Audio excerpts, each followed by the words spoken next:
Welcome, everybody, to the Ryetown Park Commission meeting of September 20th, 2022. Please rise and join me for the Pledge of Allegiance. I pledge allegiance to the flag of the United States of America and to the republic for which it stands, one nation, under God, indivisible, with liberty and justice for all. Thank you. Debbie, please call the roll. Yes, Commissioner Jackson, Here. Commissioner Cohn, Here. Commissioner Klein, Here. Commissioner Hurd, Here. Commissioner Marino is absent, President Zuckerman. Here. First item of business is approving the minutes of August 16th. I think Debbie made some minor changes. I hope everybody read them. They're not very complicated. Unless there are further additions or corrections, may I have a motion and a second to approve? I was not present, so I abstain. So moved. Second. All in favor? Aye. Debbie, do we have any public comment on non-agenda items? You know something, I didn't open my cell phone, so I don't Right. know if there's anything on All right. Facebook. We'll move on. A resolution to approve a request from Ryeders for permission to tie the Park Pink at Ryetown Park in October. This is something that we've done the last few years. I think everybody on this board feels that the Ryeders are an exceptional group serving the entire area of the city of Rye and the town of Rye and surrounding areas as well. Does anybody want to make a comment on this project? No, it's something I look forward to every year. They do a great job. It's an excellent project, and I'm glad that the park is participating. Yeah, and a note that even more than last year, we have a natural burlap bow that is a sustainable item and environmentally much better than what was used in previous years. Great. So may I have a motion and a second? I'll make a motion. I'll second. All in favor? Aye. All right, the next item, it's actually two items, part of the same thing, is the capital budget. I think the easiest, let's start with the first one. The Ryetown Park Capital Plan, which is, the first page is pending grant funding. These projects are things we have already discussed. They are mostly a wish list item. Only, Gary, can I ask you please to speak into your mic, because the people on Zoom are having trouble hearing. I am speaking, my lips are 2 inches from the mic. I can't get much closer unless I eat it up.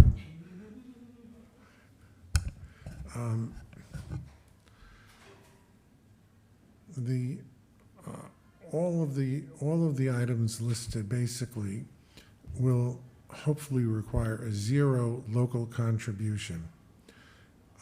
Some of them require minor contributions of approximately 10%.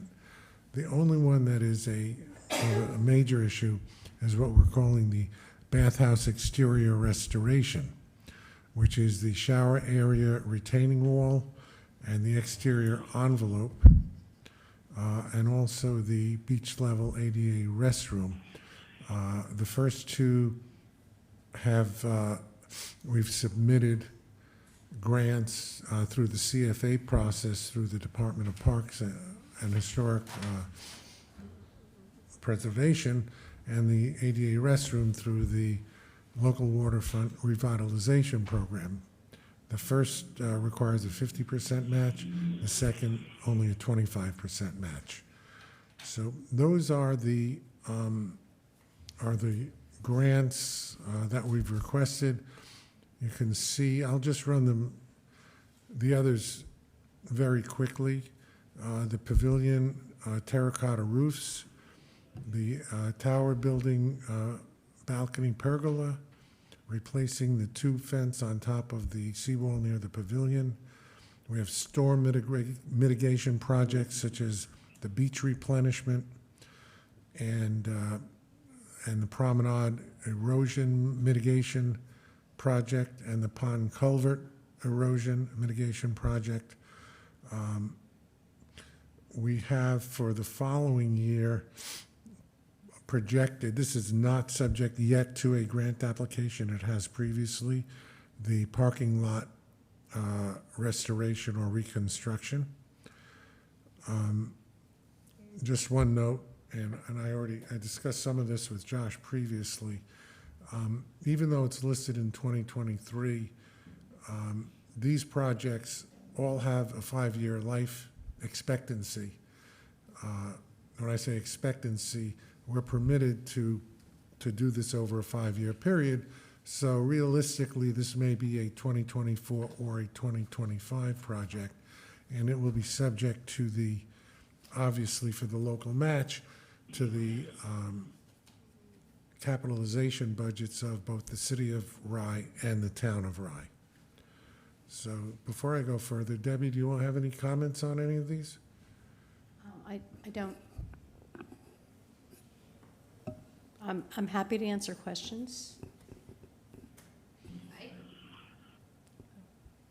I have a couple of quick questions. Just, when you talk about the 5-year lifespan for capital, the two-way radios, are we, The radios are not pending a grant. okay. There are 2 pages, Lindsay. One is the pending grant funding that we're going over, and the second one is the current capital plan, which includes what you're speaking about. So I'd just like to emphasize the point that this list is grant dependent. That is, if we don't get the grants, Correct. then these projects get reassessed, rethought, rejiggered perhaps. Yeah, that would be, if we don't get grants, then the commission would have to make a determination as to whether it wishes to fund these things through the normal funding process of the town and of the city. But that's down the road, and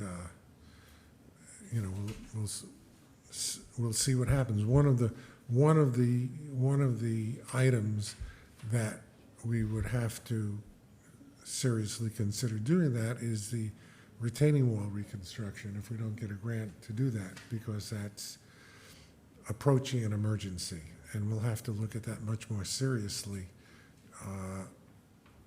after December when the grants are awarded and see if we get a grant. December is when the grants are awarded. Yeah. And isn't that also including, or, we do have the funds that are being offered by the Friends of Ryetown Park for the shower portion of the wall? No, that's not for that. The Friends of Ryetown Park contributed new showers, standalone showers, which we have to wait to install until we know what's happening with the retaining wall, because they're going to go in the same area. We don't want to install them, then have to start to rip up the area around it and possibly endanger it. I think there is a conversation to have with regard to our priorities. Steve Otis and Shelley Mayer have reached out to us to say that they are considering this year's SAM grants and have asked us to indicate what we would like to emphasize. Yeah, we've given them a list, and all the ones that are on here are on that list. The question is what the priority is, and I think we have to wait on the final priority until we see what money, if any, we get on the bathhouse exterior, and then the commission can make a determination as to whether those priorities should change or not. We don't know how much money may be available from either Steve or Shelley. We've spoken with them, and they do want to give priority to Ryetown Park. We have not asked for any funding. The town has not asked for any funding for Crawford Park this year, even though we have some projects that that may be appropriate. The town just got money to rebuild the walking trail around the park and to refurbish the playing fields at Crawford Park. So this year, we're concentrating on more money for Rytown Park, and hopefully we'll get it. So, Gary, the first page, the 2023 Rytown Park Capital Plan, that's not pending grants. That's what we have on the docket. Yeah, let's get to that after we finish this, okay, Linz? Mm-hmm. So this is, okay, that's what is pending grant funding.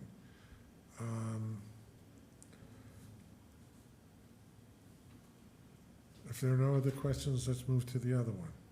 The capital budget itself, this would be mostly for 2023. There are a couple of items that were pushed into 2024. Those could be moved back to 2023, or other items could be pushed into 2024. These are mostly the usual items that we would consider. It's under capital, but a lot of it may be considered kind of operational. You know, like video security upgrades, et cetera. The one controversial item that I would point out would be the bathhouse interior that we've spoken about many times before. There's a notation that the estimate is not final and is subject to further revision. We're speaking to the projected contractor with the idea of changing some of the specifications and also limiting the scope of work so that we can cut the total cost by a substantial amount.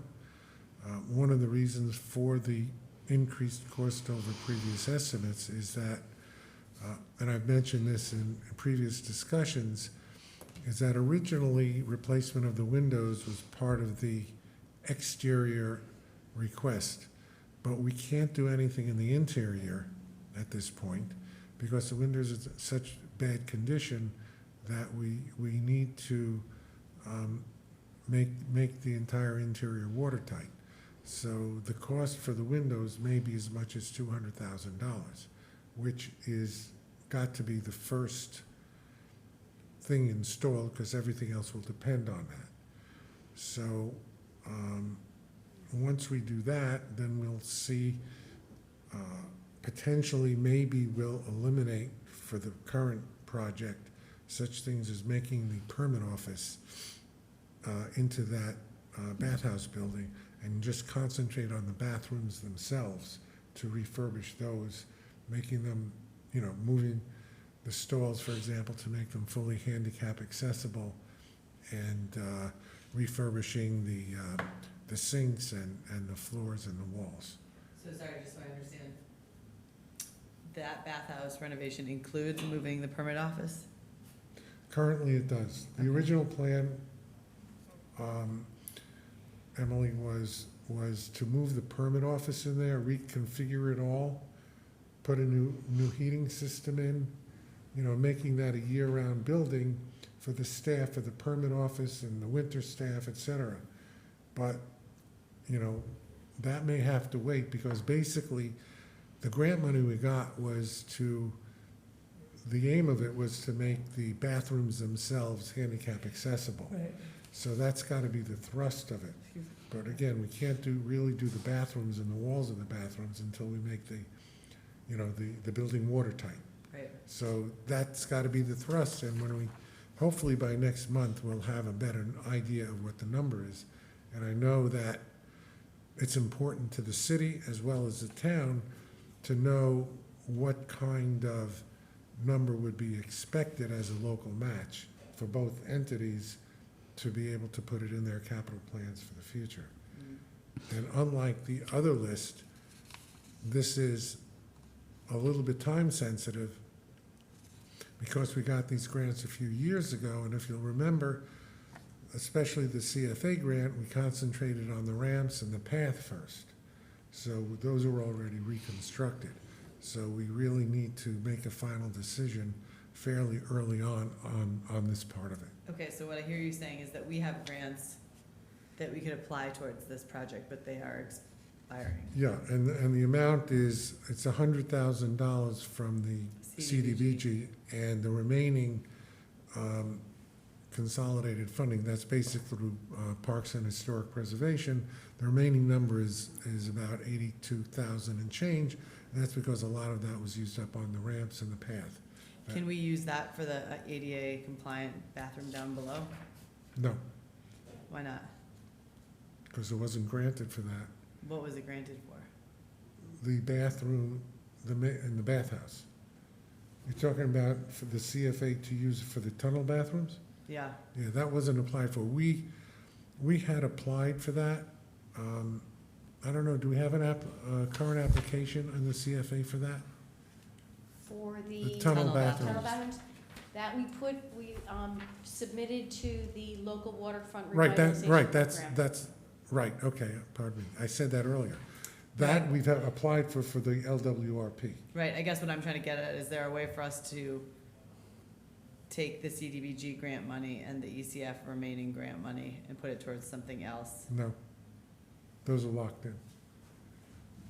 And if we don't use it, we lose it.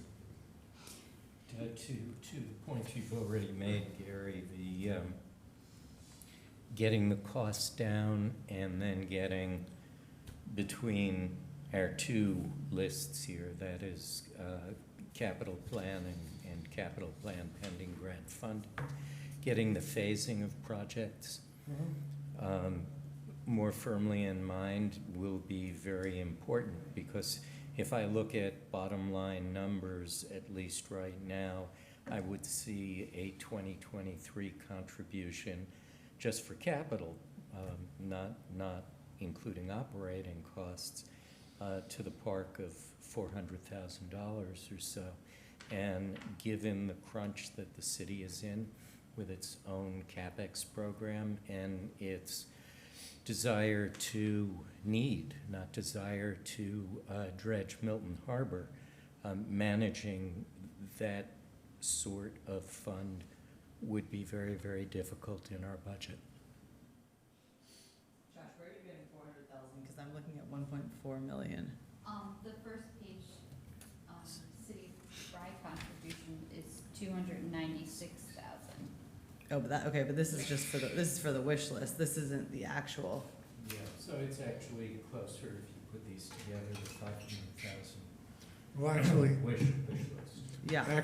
Actually, you'd have to look at that, because if we get the 850 whittled down, because the bathhouse alterations of 667, which would be the local share, based on 850 and subtracting the grants, that comes down to the bottom. If we whittle that 850 figure down, then that would change the bottom line.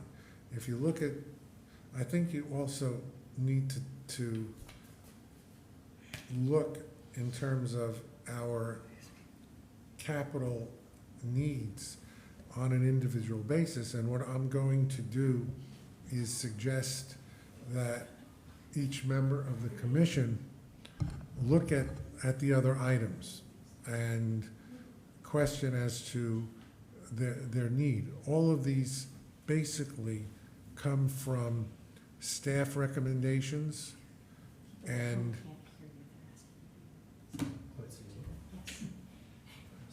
we're gonna have to get longer stalks, or get those button mics. Hear me now.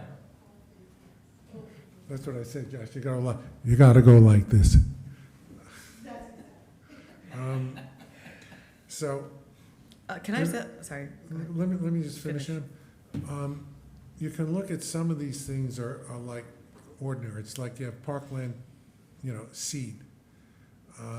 You have a couple of vehicles on there. None of these are outrageously expensive, but they do add up. We discussed last year, adding a new parking pay station. That's on the list again. The commission may wish to defer it. The staff, it is my understanding, are, have reported that there have been very long lines at the pay stations and that we should have another one. These are all things that we need to discuss and make a decision on. Russ could be better explained, for example, the swing gate to control access at the overflow parking area. And we have, there's another gate that's buried. The parking lot control gate. So, there are all of these things. The one thing that I wanted to point out, the hot water heater for restrooms, that's for the ladies' tunnel bathroom, the one that works. Right. We got a violation from the Department of Health because it only had cold water, and they said you have to have hot water. So that's why that's there, and their notation was it had to be fixed by next season, or else they're not going to allow us to open the beach. That's not a large expense. They also, for your information, and I apologize because I had meant to send this to the commission and I forgot to do it, is that as part of that violation, they noticed the gate to the men's tunnel bathroom and the stairs falling down and the condition of the bathroom, and said we have to fix that too. Debbie was in contact with the inspector with the idea that, they had no idea we were making an application to do a complete renovation. So she's requested that we get an extension on that until we see what can The be. inspector completely understood, but it was it's a decision above his pay grade. So I sent him the material and the backup, and I'm waiting for him to talk to his boss. So, Gary, if I get this correct, and please correct me if I'm wrong, we're looking at the first page, which is the 2023 Ryetown Park Capital Plan. This is Correct. separate and apart from the proposed or pending grant. Right. The grants on this one, Lindsay. Correct. The grants on this Have one already been have funded. already been granted. The grants are granted, so that's why it's on this Okay. list. For example, the beach mats. correct. Okay, So, we've gotten the grant for the beach mats, but we haven't bought them yet because we're waiting on the county to sign a contract. Right. To sign a contract with the county. They won't sign the contract till they get a release of the CDBG funds from the federal government. correct. So we're waiting on that. So to that point, when you look at the final contribution for both the city of Rye and the town of Rye, it's almost as if it's a la carte. If we prioritize certain projects, that those being obviously first and foremost the bathhouse interior, because we have the possibility of losing the grant, as well as the wheelchair beach mats, correct?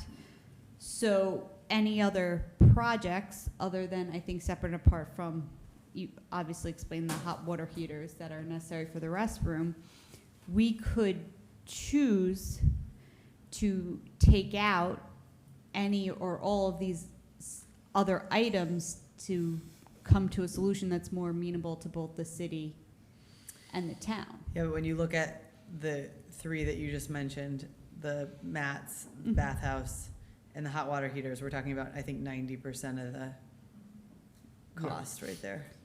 I think a big number is this refurbished fountain. Well, that's For for 40. 2024. Right. So that would be separate and apart from what, we're talking about for 2023, for this fiscal year. What I wanted to say is that we can sort of do our best to come to work out somewhere where we're both comfortable. And I appreciate that. I think that what we're looking at is a wish list at the moment. That is, There are certain things that I think are necessary that we but really have to do. We will discuss Yeah. each of these things when it's time to actually approve it, Mhm. to approve the expenditure. Is that correct? Correct. Okay, so really, I think that also addresses Lindsay's point. That is, as we go along, we can figure out what we need to do as a timing matter, and whether some of this needs to be put aside. Yeah, I think that, for example, one thing that obviously we need is to seed the park. So I don't think that's like, okay, we got to do that. You know, we may, because of the minimal expense, we may want to make sure we get our two-way radios, things like that. Whether or not we do the parking pay station, I think that's a major question. We have it almost every year, as well as the control gates. I think that what we need to do is have each of these that may come into question.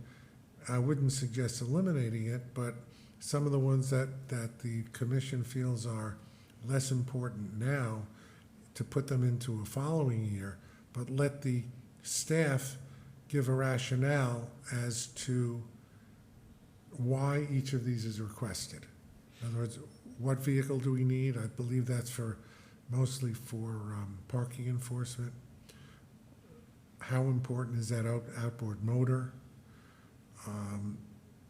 What are the benefits of doing the two gates? Should we do each of them this year? Should we do one this year, one next year? Should we do both next year?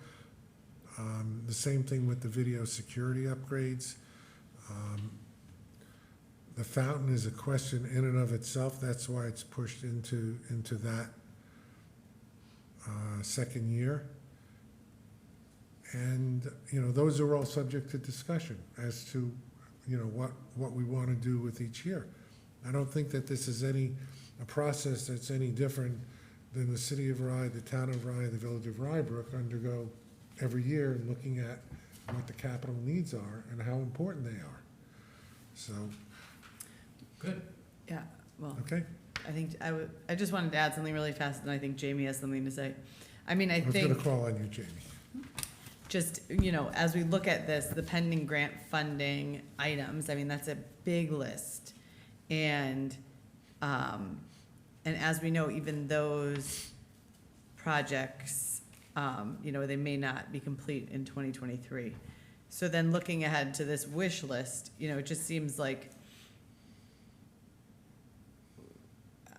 I mean, I don't, well, some of them are small items, but the bigger ones, it just seems like we've got work to do. And it's almost unrealistic to put them in 2023 anyway. And I feel like it just gives everybody a ton of stress.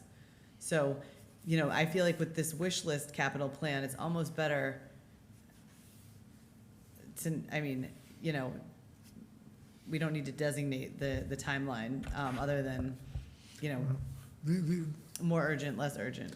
Emily, I think that the purpose of the timeline is to show that we can do it over more than 1 year. Yeah. But the alternative is to just have one column with everything in it.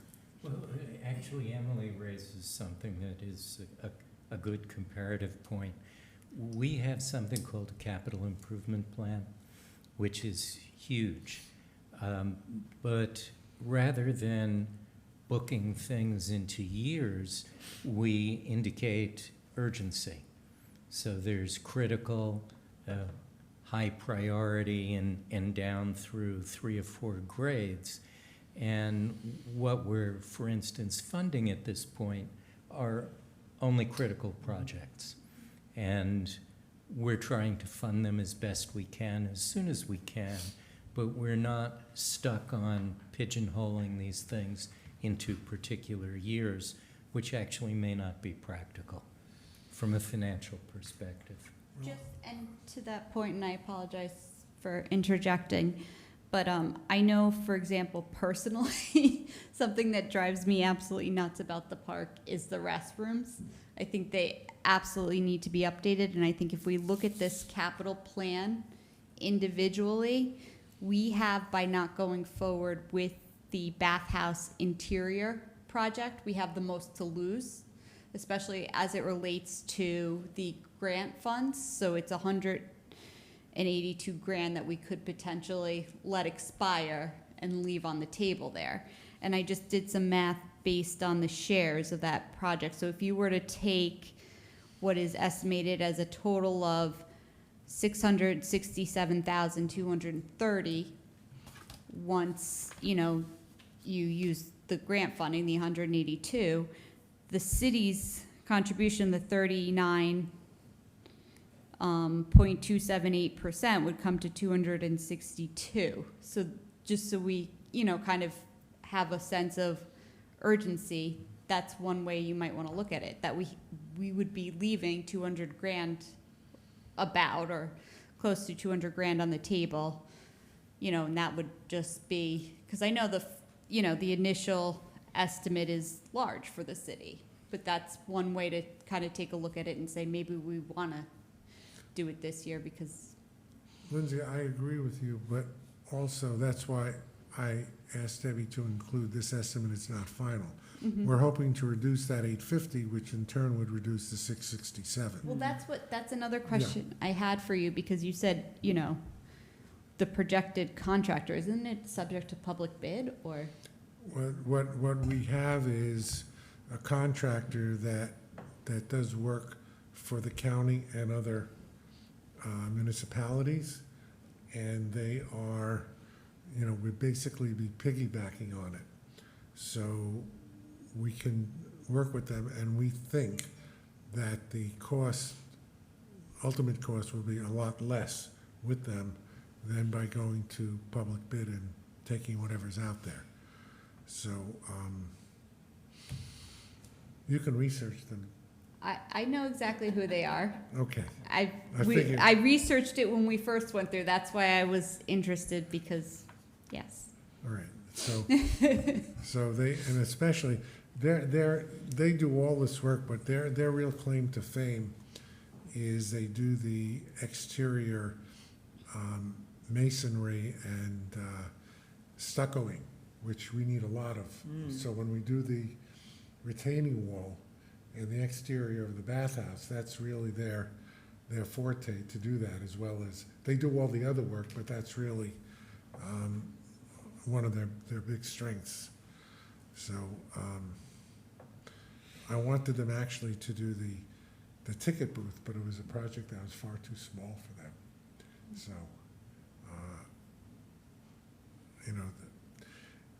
anyway, so that's what we're working with, and hopefully by next month we'll have a more firm figure that we can go with and get approval of the commissioners and the blessing of the city council and the town council on each hand, and we'll take care of that. The other items are obviously up for discussion. Can I recognize Jamie Jensen now? Jamie Jensen, 588 Forest, City of Rye. Debbie does a fabulous job, and the staff does a fabulous job, but I think that we're being disingenuous to taxpayers. I don't understand at all, and I know you've talked about this for years, what the CDBG grant is paying for. Why would a ADA compliant grant pay for window replacement? So I think there needs to be a little bit more understanding of what that budget line is. The other thing I just wanted to say, and you all probably know more than I do, and I'm going to just be quiet, and if you've done it, I'm going to be quiet, but I feel like I'm listening to this, and I'm hearing Commissioner Jackson saying we're going to lose money, but I don't really think the 850 is a real number, and I feel like the citizens deserve to have a very accurate view of what they're paying for if it ends up going to either the town of Rye taxpayers or the city of Rye taxpayers.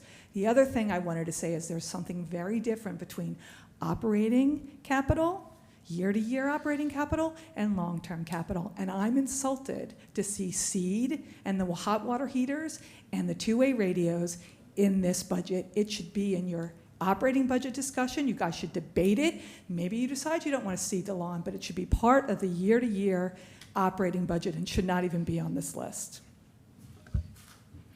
And to that point, I think, typically for capital expenditures, there's usually a 5-year lifespan. I don't know. I mean, it would We allocate capital based on what our accountants tell us is capital and not capital. In this case, it is. Jamie, I agree with you that this is a year-to-year expenditure. Not that we buy new radios every year, but we certainly do seating every year. And, you know, to that point, you know, I'm in agreement. Whether it's in the capital budget or whether it's in the operating budget, most of this stuff needs to be done. And you're right, it's something that we need to discuss, whether, no matter what budget it's in. You had another, I'm sorry, what was the other thing you raised? I'm sorry. I appreciate that you acknowledge my point, but the reality is having an operating budget conversation is by nature very different. And so by putting seed in the operating budget, you're having a conversation about what you think the cost of running a park should be from year to year.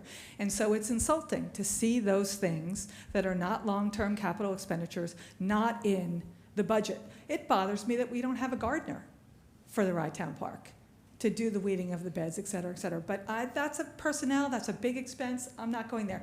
But we need to at least be genuine about what it costs to run a park. Seeds are part of an annual thing. Having the equipment for your security people should be part of your operating year to year. As far as the bathhouse goes, and this is me admitting my ignorance, but I think at this point, this conversation's been going on for so long, Debbie is juggling with her staff so many different grant applications. We're paying for the consultants to pay for it. It isn't clear what $850,000 has to do with ADA compliance. And I think that the taxpayers deserve that if we're going to have to go, if I'm going to have to go and be there for Emily and Josh, because I'm a park fan, and stand there in the audience and say, no, we really do need to put this in our City of Rye capital budget. I need to believe in it too, and I'm the biggest advocate of the park. So I think it's really important we figure out how to communicate some of this stuff a little bit more expansively. Jamie, let me just go back because I remembered what I was going to say about what you said. What does it have to do with ADA?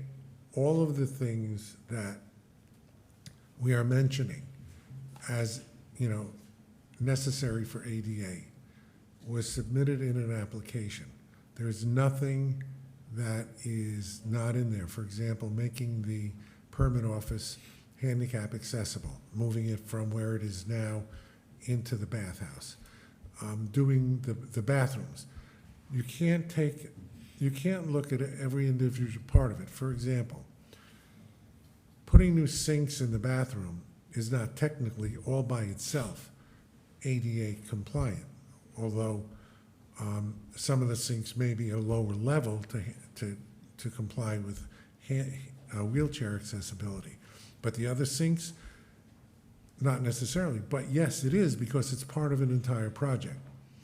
But what we discovered with the windows and why we moved it from the exterior application to the interior is because none of this can be done without new windows, because it would make the interior watertight. You can't do the interior and put new walls in, new sheetrock, new whatever we're going to put in, whether it's tile or stucco on the walls, and allow the water to come in. So this becomes part of the project, a necessary part of the project. In fact, I would venture to say that of all the parts of the project right now, that's the single most important one and probably one of the most costly. That's why that's in there. So we're working hard, and you're right, we're juggling it. We're looking at different aspects of it, because I think that having bathrooms, and Lindsay put her finger on it earlier, that's one thing that so many people use. And people don't like to go into public restrooms and feel that they're going into a dirty place. And that's one of the things when we did this building, we made sure that the bathrooms here are of first quality.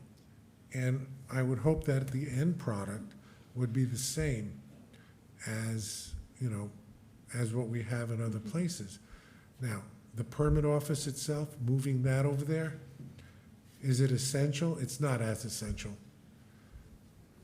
You know, if it's a question of money and what do you do and what you do not do at this point, I would say, okay, let's get the bathroom done. Let's figure out a way to do the move the permit office in the future. Maybe with a grant, maybe the city and town can determine, well, we really need that and we should fund it, but that's a future discussion. Right now, we need to concentrate and make the bathhouse, at least the bathroom parts of the bathhouse, as, as accessible and as nice as possible. And that's my view. I don't know if I speak for the And others. to that point, Gary, and, again, there's a couple of issues, when you discuss ADA, there's a number of things. Size of stalls, I think, are the stalls all uniform in size at this point, Debbie? No, there's one large one. There's one large one, okay. At least. Oh, you mean the current bathroom? Correct, yeah, so, We have one ADA, we have, well, it's not ADA. yeah, We have one large stall in each bathroom. one larger stall, but not an ADA compliant stall. So not every stall would be ADA compliant, but I will, and And I'm, they would have to have things like push bars. and correct, Things handle, like the yeah. handles. And Our sinks are not yeah. ADA.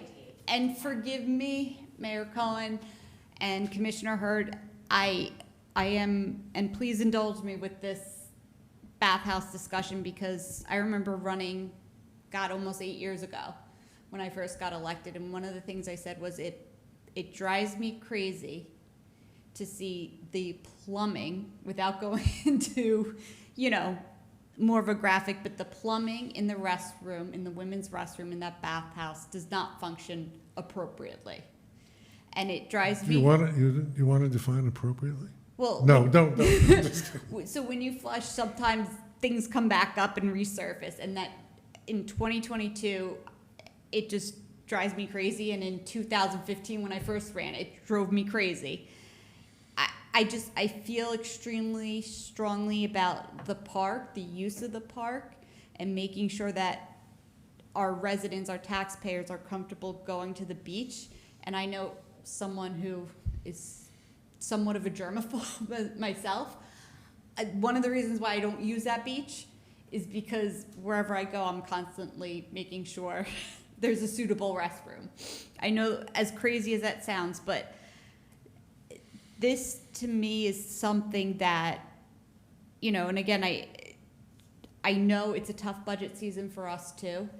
And I had this fight with Gary last night during our budget session, because not only is it a tough budget year for us as electeds, with increasing electricity, gas, utility, everything, costs are going up. We're trying to decipher, what our mortgage tax income is going to be for this year, if the increase in interest rates are going to impact them, and what that impact is going to be. So, with all of that being said, I still think that this one particular item is such an important, it's of such importance to the park, to the use of the park, to the comfort of the residents who wish to use the park, that I think that it rises to the level of discussion this year because of those reasons. So, and again, I understand wholeheartedly where you guys are coming from. I do get it, but I just think that if there was any project in my tenure here on the Ryetown Council, and that I would love to see, it's these restrooms, as crazy as that sounds.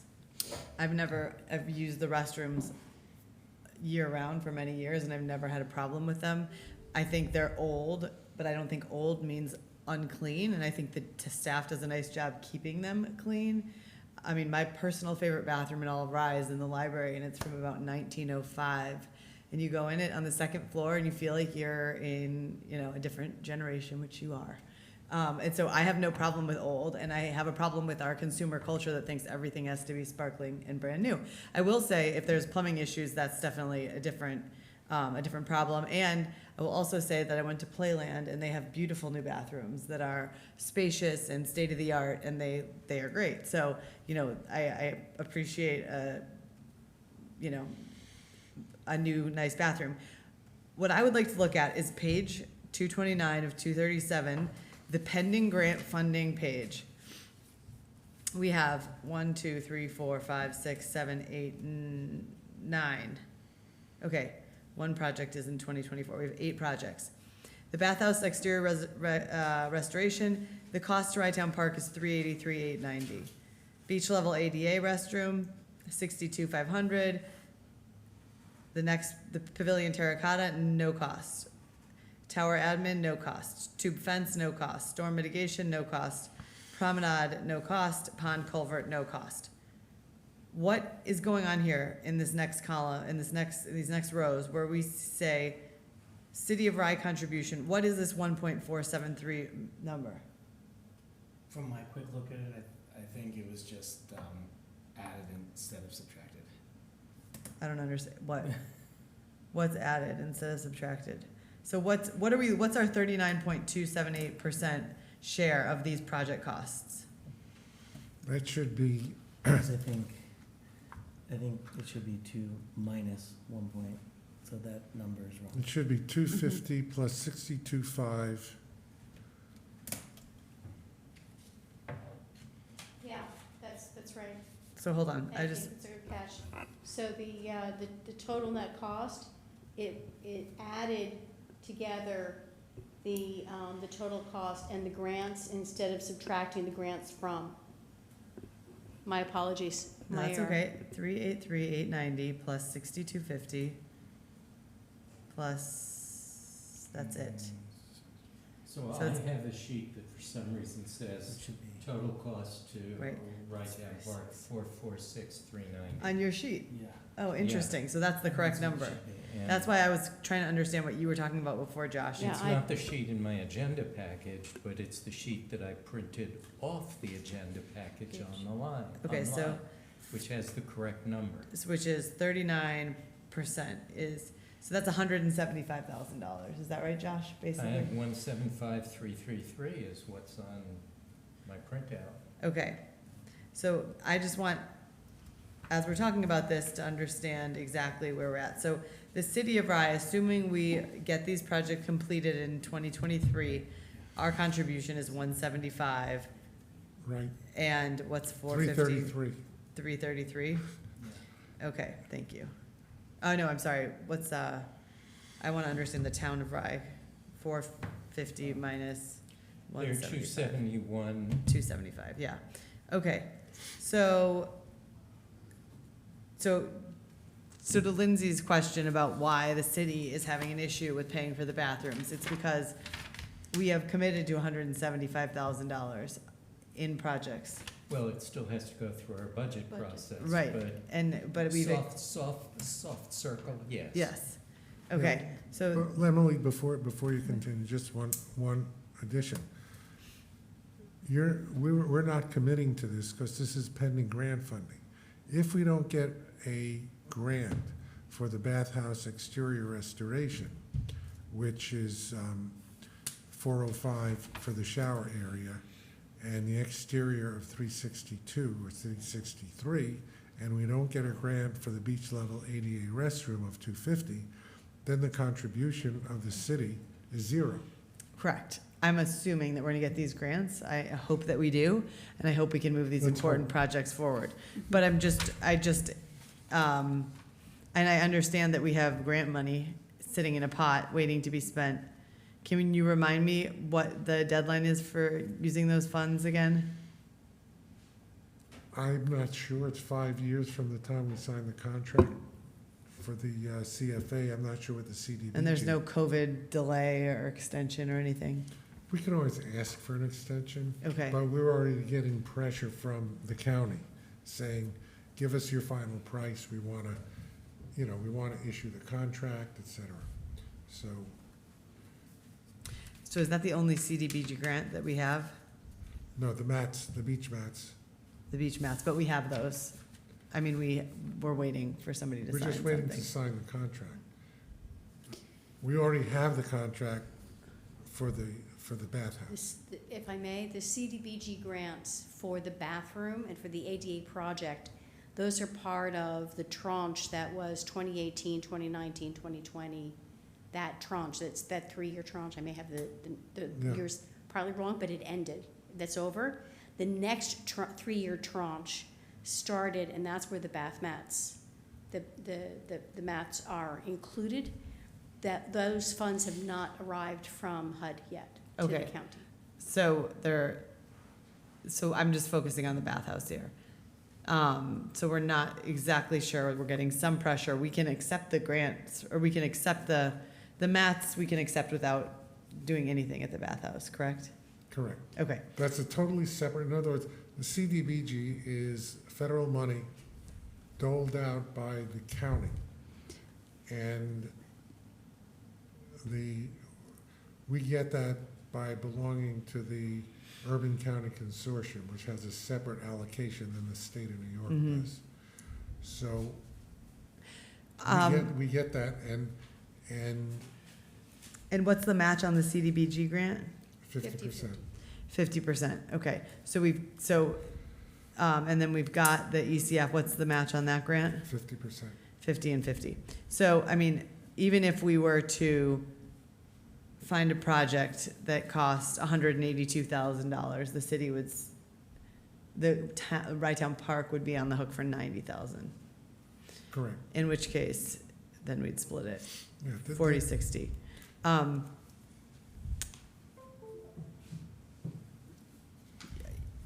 You know, I mean, I'm not speaking for the city of Rye, but to me, that seems like a more palatable number, which is still a lot to ask, I think, considering the $175,000 we're amenable to on the next page. So I don't know. If Lindsay feels so strongly about it, I think we need to get to a number. No, and I'm happy to work and see what we can work out. I think that's the best solution. We're not gonna get everything that everyone wants, but I'm happy to work with you and see what we can do to sort of improve the current interior of the bathhouse, or how we But I would can- also, yeah, I'd like to know what's the sort of latest that we can have with the CDBG? You know, how much time do we have? I don't know, we'd have to speak with them. What they do, and one reason the number is 100,000 is a couple of years ago, they were asking, you know, there are some communities that did not use all of their money. And we were at a meeting, and I said, well, if they're not gonna use the money, we'll be happy to take it. That's how we got another 30,000. It was Mhm. originally a 70,000 grant that became a 100,000 grant. So the bottom line is, if we don't use the money, we're gonna lose it. Right. Am I saying that we need to do it within the next 3 weeks? No. No, but I think what Emily's saying is let's find out when the use it or lose it point is. Right. Yeah, no, I think we all understand Yeah. Okay. I there's would- that pressure. I would also like to add to that point too, just to kind of get a broader picture of if we don't use it, if we happen to lose it, what are the odds that if we were to decide, let's say we have a great year fiscally, both the city and the town, and we're raking it in and we say, geez, now we really want to spend it. If we were to apply for it again in another year or so, what our odds would be? Are we totally, you know, kind of, are they going to take it and say, we're not going to even look at it because we already gave it to them and they didn't use it? That's the most likely thing. I just don't want to Yeah. hurt our odds for the future No, if that that- becomes. That's I why, don't think anyone wants to Yeah. really talk about losing it. No, I know, I'm just But saying. I just want to highlight one other issue, and this is sort of fundamental to, I think, the city of Rye's concern over the way that we do things, which is, it's really hard to say, no, we're not going to take a grant once we get it. And so in planning, what I would like to be doing is to apply for grants where we have, you know, buy-in from the town of Rye and the city of Rye, the two participants in the capital expenditure program, right? Because it puts us in a bad position to say, we can't afford to pay our share, so we don't want to take that grant this year. And I think that's something we've tried to articulate in the past. And so this bathhouse interior seems to keep coming up as this like you know, sort of, I don't know what's that word that I'm looking for. It's highlighting the issues that we're having with the process that we're using, I think. Well, I think it's difficult because, you know, we're a separate commission, and the city and the town each have separate boards that have to vote on capital expenditures. And some of these things come up fairly quickly as to putting applications in, and we have to do them pretty far in advance. The fact is, though, that we have done that, and I think that we have discussed, before we put in an application, we do get a resolution from the commission to go forward. And I know that we've had discussions, and we continue to have discussions about the city and the town, you know, participating in it. I know you and Josh have raised this repeatedly, and I have tried to be very cognizant of the concerns of the city, Yeah. You know, in doing this. The one thing I think we can all say is all of the projects, whether we're expecting a SAM grant and no contribution, or whether we're expecting, you know, something like the exterior, you know, the retaining wall, I think we're all in agreement that these are projects that really need to get done. And so we support them. I think the question is, you know, how do we pay for it? And when Right. do we pay for it? And that's the reason that I'm bringing this up now in the September meeting, is I am cognizant that the city has a budgeting Yeah, process. thank you.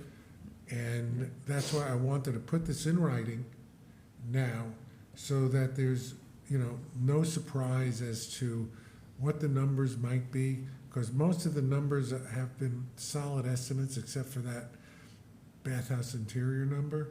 We think we know what the costs are gonna be. We're looking, if we do get the grants, what the obligation would be, when we are, you know, when we would foresee that the work would be done. And to an earlier conversation, yes, it's in the 2023 budget, but it's more likely that it's gonna go, you know, a little bit further. If it is in 2023, it'll probably be towards the end of the year, by the time you go through your, you know, your contract signing. That takes the longest time. Once you get the grant, then you have to negotiate the contract, either with the state, let's say with the Parks Department. You have to get the contract, and then, you know, that takes a number of months. And then you say, okay, now we have it. Now you gotta do a final design. You have to have an engineer or an architect make the design. Then when that's done, then you gotta go out to bid for the most part. And that all takes up the better part of a year. Just speaking about bids, certainly what I think that we're all concerned about and perhaps experiencing is that bids are coming in much higher Much higher. than expectations. And so as we look at this, I think in addition to the points that everybody else has already made, we do have to be concerned about where our bids are going to come in and what real costs are going to be. Costs in, Well, to terms that of process. extent, Josh, you're absolutely right. And with some of these numbers, when we were putting it in, and we thought that it would be a certain number, I instructed Debbie and the others, I say, we gotta allow for inflation. You gotta increase this number by 10%. So the numbers are, hopefully will come in where we need it to be, but we're not even gonna be sure of that. We just don't know until the bids come in. I always say that when we go out to bid on a project. You know, the number can be the estimate, but when you get the bids in, you don't know. Sometimes we're actually surprised that it came in lower, but most of the time it's, where did this number come from? I don't know how many times we've had to bid both in the town, I'm sure the city and the village have also encountered this, where the bids come in and you say, well, maybe we should rebid this. Maybe we should talk to other contractors, see if we can get new bids. I've never Just as a experienced quick that. question, Mary, because you said you were kind of working to maybe whittle down the project or whittle down the cost. How close are you to that? Well, we just had a discussion with the contractor today, the architect. I'm hopeful that by next month we'll have a much more definite number that we can go. And if we know that number before that, I'm not gonna wait till the meeting, I'll let everybody know, this is what we're gonna do, this is what's proposed to do, this is what we think it's gonna cost, this is what the scope is, and how it's changed from the 850. Can I just I pose? apologize, but I'm gonna have to run. You have to be there at 7:30. Yeah. Okay. Well, we're not taking a vote anyway. Yeah, no. Jason, thank See you. Jason, bye-bye. This is yours. Yes, thank you. Just, and again, this is just sort of my own mental exercise, but I think over the years, and I've seen this happen time and time again, where the city of Rye and the town of Rye are kind of meet at this point where our, our interpretations of what need to be done at the park can differ to an extent. I think, what you brought up, Commissioner Hurd, in discussion with the grant applications, I get where you're coming from, and sort of maybe having more control or oversight of that process, triaging the projects. I was wondering if you'd be interested in working with me, perhaps Debbie and your city manager, I think it's Greg Ussery, in developing a more formal process, planning process and cost estimate, et cetera, so that, because I feel like we keep getting stuck at this one point, and in the interim, the infrastructure of the park kind of suffers. So I would be more than happy to kind of work together to see if there is more of a formal process where we can, elicit more input from the city council, elicit more input from the town council, and kind of come to more of an agreement, more of a game plan that both bodies can follow. The process that I think we're getting very close to a process that we're looking for, but the unknowns having to do with a huge list of potential projects, or just the process of the park commission wishing to commit itself to grants well in advance of when the money might be spent, is something that's very difficult for us to combine with our own budget process, which is very concrete.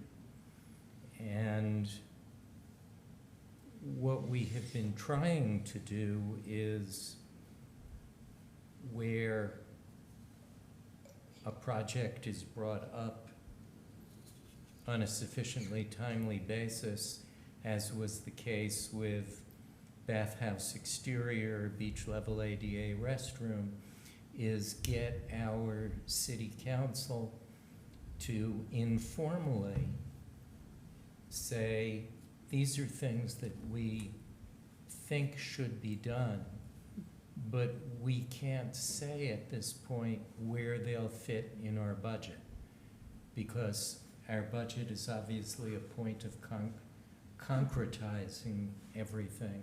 And that budget process is actually beginning now, takes place annually. Yep. And so it's possible for us to now take those items and put them in our budget process of necessity, because we're not sure that the council is on board with this. We'll also put in the hopper the bathhouse interiors, and we'll see how that survives a budget process that's going to have in it everything from, well, as I said before, dredging Milton Harbor to replacing our failing salt shed. And like I said, I'm lifelong resident of the village of Mamaroneck, so I know how important the dredging and the flood mitigation is. And my door is always open. I'm always happy to work with you guys just to get the, everything in order and make it easier for us to facilitate. Thank you. I just wanted to put that out there and. I have a question. To what extent does the audit invoice, the audit-generated invoice to the city of Rye, is that when it arrives, which is generally in the late summer or the fall, following the fiscal year in which the audit is recorded, do you accrue that to the preceding year, or do you, when it's paid, is it in the year in which you've received it? I don't know the answer to it. I know that we're still looking for detail on the receivable that the park has, how should I put it, voiced with respect to a prior year or years. But in order for the money to be in our budget for the next year, we need to know what the sum is in the autumn of the year prior to the year that we will need to spend. Where I'm going with that is there's almost a 1-year lag. Right. So right now, you might not be thinking about the 2023 budget. You might be thinking about the 2024 budget, because that's when the bill will arrive, unless we can't fund the project. And aside from the seawall year, we've pretty much been able to fund on a cash basis the project, and then the bill comes to the city and the town after the audit is complete. Yeah, there's another way to do it. I don't want to get into it now. We can discuss it offline. But I think it's a good idea. I think that we've made a lot of progress in how we're approaching this. As I said earlier, my purpose is to get all of this on paper now so everybody can see it and decide. You know, there are things in here on the current budget that the staff definitely would like to see. Whether the commission agrees is something to be discussed. The staff can talk about, write a memo. We need this because we need it this year, or this can wait until next year, and we'll go over it. And that'll be something to be discussed. To Jamie's point, Debbie, I'd like to discuss with our accountants those items that are a yearly basis and whether or not we should move them into operational rather than capital. You know, for example, the seed. And Jamie picked up quickly on that. And when I saw a seed in the capital budget, I was kind of wondering about it myself, because we do it every year. It's in the budget every year. Unlike, for example, the sand, which we haven't had to replace now. Well, we have to replace it now. We're asking for a FEMA reimbursement on it. But, you know, I remember the first 2 years when I was supervisor, we had to put a lot of sand back, and then not so much. So I remember that's having a whole discussion with the accountants at the time that we thought it should be operating, and they insisted because the amount of expenditure that it should be in capital. Gary, I'm going to have to leave. We're going to end the meeting. It's okay. Let's just go over. All right, we're finished with, if there are no other comments, we finished with the capital discussion, which is all it is a discussion. Does anybody have any question on the management report or the financial statement? I just had one question on the financials. It looks like, year over year, we are, operating at a variance of negative $450,000, but we budgeted that. And it looks like per our 2022 budget, we have a surplus. And I'm just trying to understand. I guess I was concerned because I remembered when we did the thing with the permit holders only on weekends and whatever, to address crowd issues. I knew that we had lost some revenue in those periods. But so we're operating into surplus, can we?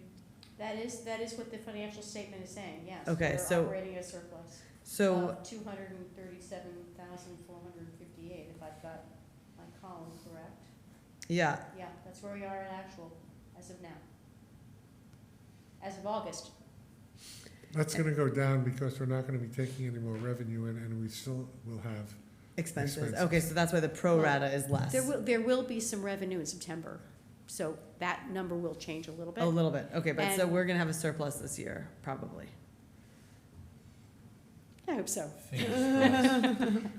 There are a number of revenue items that have not been What we realized. sometimes consider surplus, the accountants might not. Yeah, the But then auditors just when find they- a way. They find a way to move the figures in ways that I don't understand. Yeah, but there are a number of revenue items that haven't hit at this point. We could very well end up with a check from FEMA or two before December 31st. We've got our concessions, we'll continue to throw off some revenue that we'll be able to book. All right, before we adjourn, just one more thing. There's a memo on revenue update that a loan prepared just yesterday, I believe. And you can take a look at the comparisons year over year of the various fees, et cetera, that show that revenue is up, but permits are down. And, Do we have this? Is it in here? No. yeah, it's in. It is in there, yes.